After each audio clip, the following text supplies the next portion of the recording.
Federal bureau of investigation ने बदعنवानी case में जारी तहकीकात के सिलसिले में मेयर न्यूयॉर्क के जब्त किए गए मोबाइल फोन्स और आईपैड को वापस दे दिया।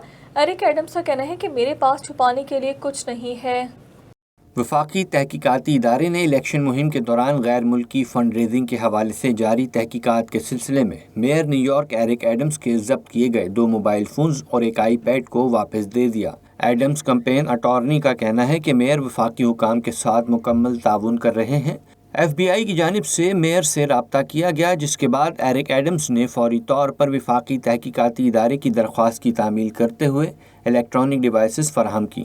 मेयर एरिक एडम्स का कहना था कि कानून नाफिज करने वाले एक साबिक रुकन के तौर पर मैं अपने अमले के तमाम अरकान से कानून की पैरवी करने और किसी भी किस्म की तहकीकात में मुकम्मल ताउन की तवक्को करता हूँ, जबकि मैं भी बिल्कुल ऐसा ही करता रहूँगा क्योंकि मेरे पास छुपाने के लिए कुछ नहीं है। ख्याल रहे कि मेयर एरिक एडम्स पर 2021 के दौरान चलाई जाने वाली सियासी मुहिम में गैर मुल्की फंडिंग के गलत इस्तेमाल के हवाले से तहकीकात जारी हैं।